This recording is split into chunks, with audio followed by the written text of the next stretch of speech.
Good morning. We start this morning with general questions, and our first question from Jamie Halcrow-Johnson. Thank you. To ask the Scottish Government what update it can provide on legal action in relation to Northern Isles ferry services.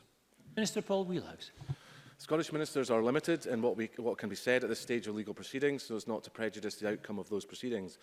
Arrangements are being made to extend the current contract so that services operate as normal throughout this period. This will ensure that communities, passengers and businesses who rely on the services and the staff who work on them will not be affected during the proceedings. Also, the proceedings do not affect our commitment to fare reductions on the Aberdeen, Kirkwall and Lerwick routes from January 2020, which will proceed as promised.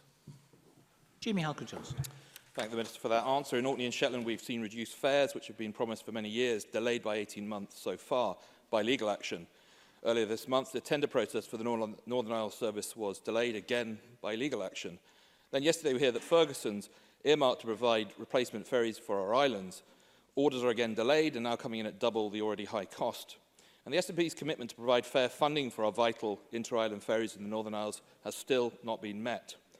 The Scottish Government's mismanagement of Scotland's ferry services has been chaotic and embarrassing. So I ask the Minister, how are people in the islands supposed to have confidence in their management of our ferry services? And will the Minister apologise for this catalogue of failures on his watch? Minister. Dear, oh dear, Jamie Halcrow-Johnson ought to reflect that Serco Northlink, the current operator, has a 97% satisfaction rating for the services to the communities in the Northern Isles. He might want to reflect that's...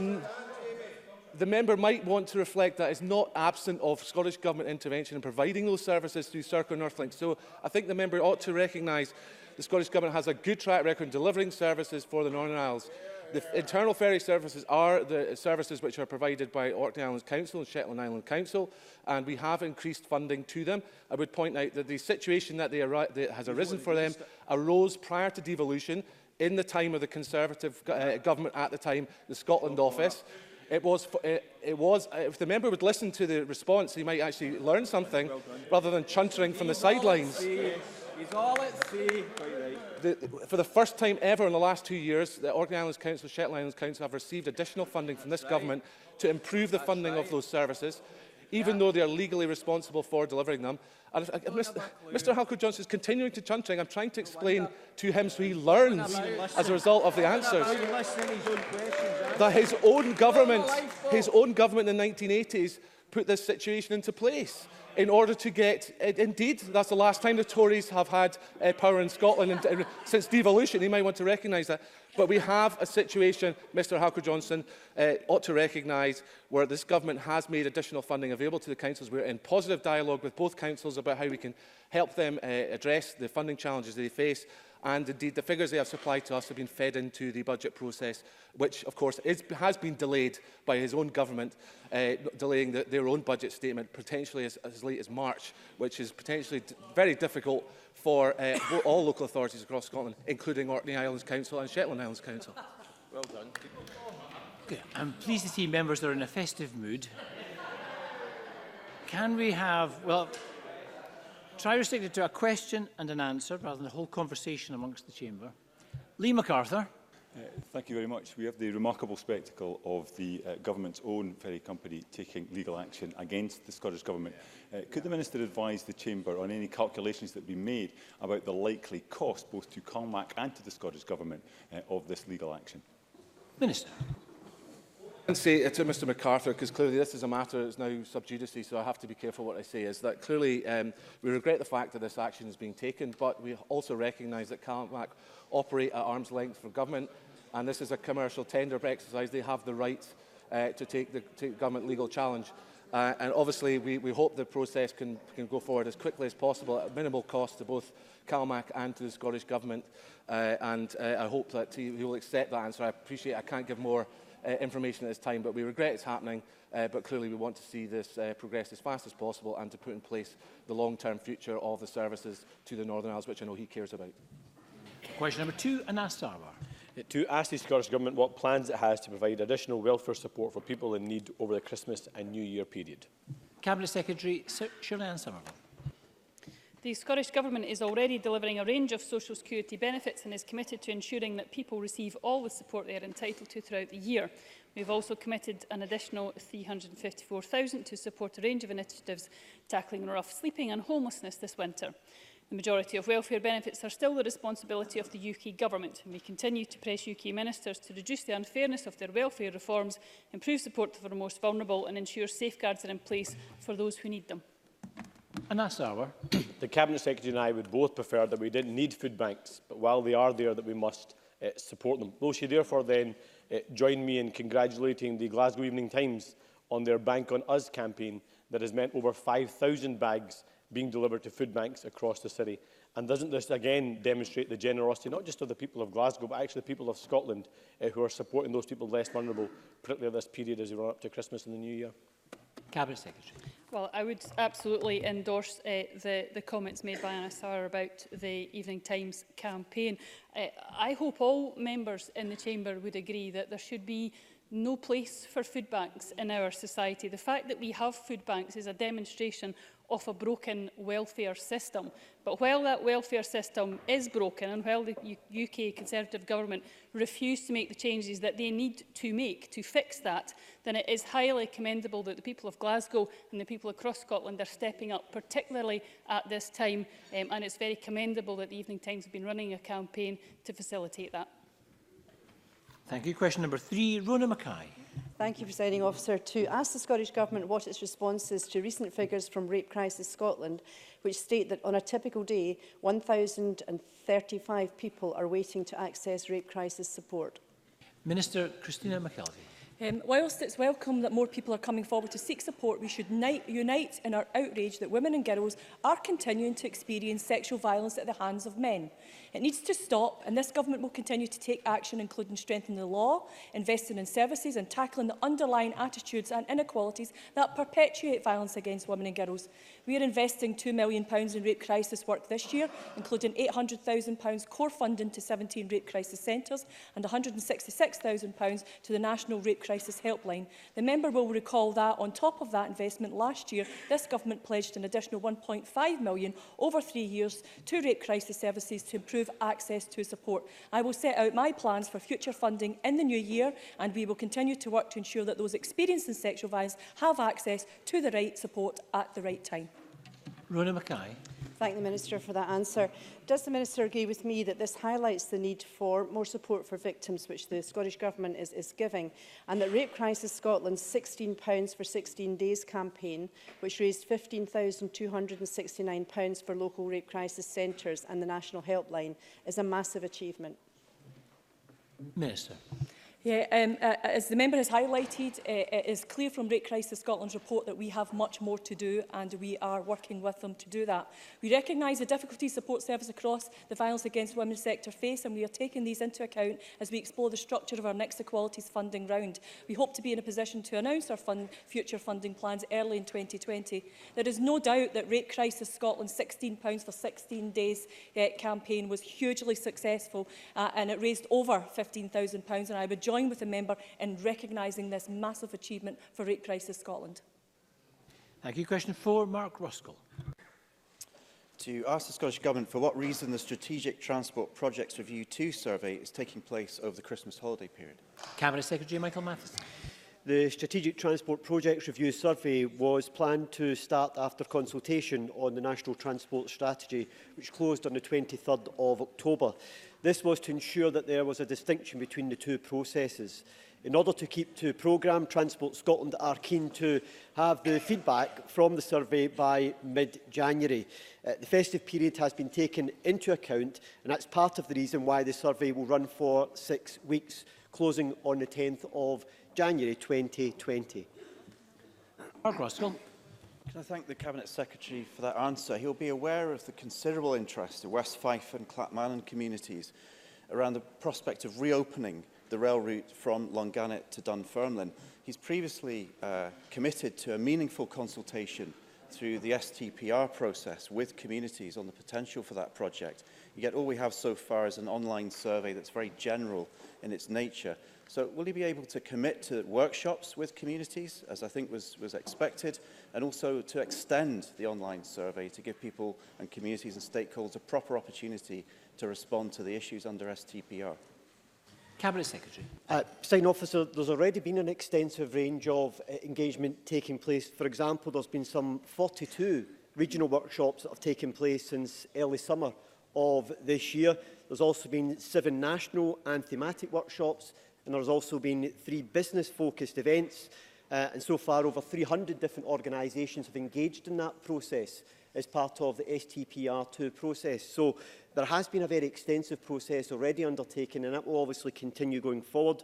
We've also had some 18 school workshops across the country, with another 30 which are planned over the coming months as well. So there has been a very extensive engagement process for communities to engage in specific issues that they have within their respective areas in order to feed into the STPR2 process.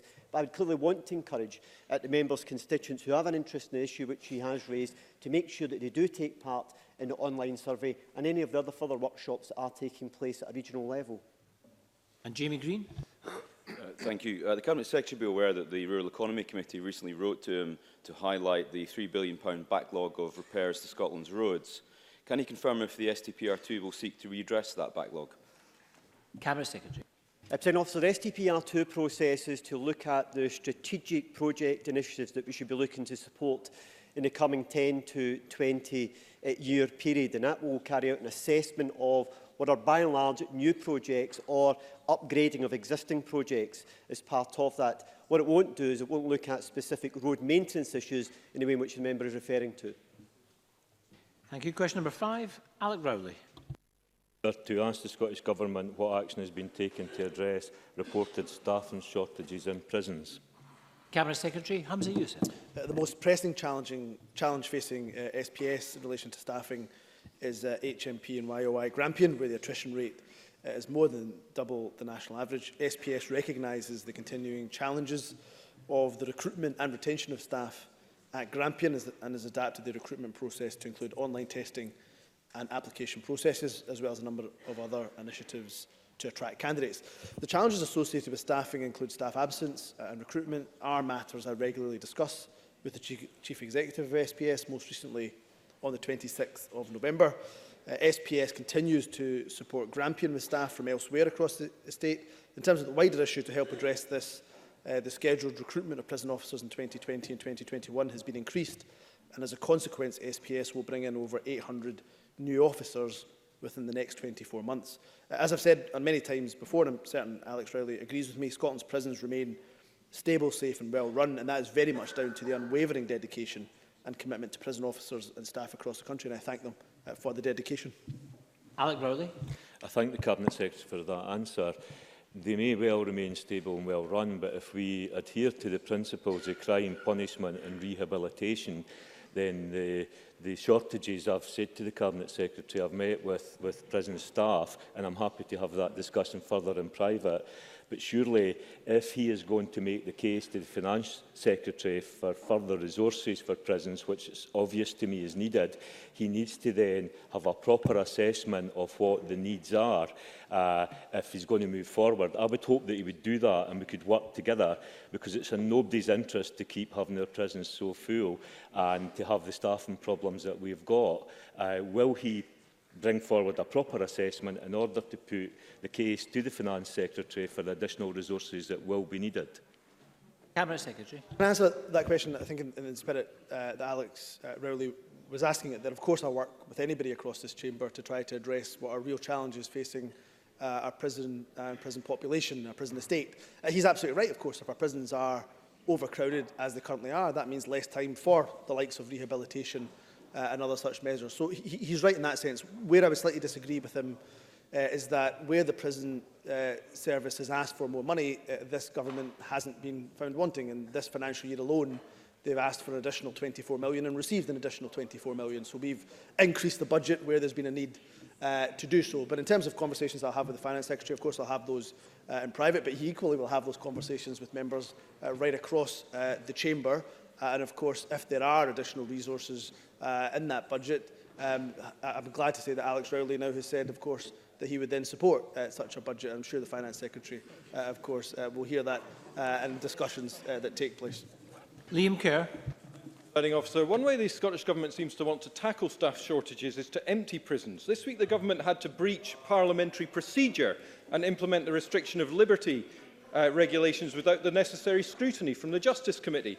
Cabinet Secretary, does this not suggest a worrying absence of planning and preparation and a disrespect for this Parliament that such important legislation has had to be rushed through without the necessary scrutiny? Cabinet Secretary. I mean, it's incredible again. I mean, in terms of our prisons up here in Scotland, it is the Inspectorate that says they're stable, they are well run and they are safe. Of course, the Inspectorate in England and Wales says that the Tory mismanagement of our prisons are draconian in comparison to Scotland. Not only that, of course, we look after those that are working within our prisons. Our prison officers have received this year a 6% pay rise, compared to the 2.2% derisory pay rise offered by the Conservative government.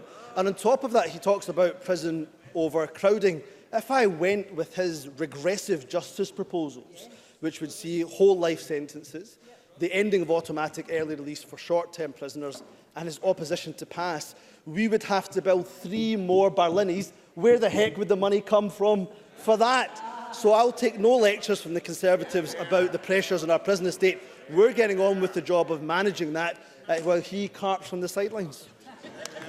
Question number 6, Pauline McNeill. To ask the Scottish Government what action it is taking in response to reports that there are regular breaches of the time limits aimed at preventing delay in High Court trials. Cabinet Secretary Humza Yousaf. I'm sure Pauline McNeill will be aware of this, but Scottish ministers and the Scottish Parliament may not, by law, seek to influence either prosecutorial decisions or the decisions of the judiciary about case management. The Scottish Government has made additional resources available this financial year, 5 million extra to the Crown and Procurator Fiscal Service and just shy of 2 million to the Scottish Courts and Tribunal Service to help to respond to the changing nature and complexity of criminal cases. The member may be aware that a large number of these trials relate to sexual offences.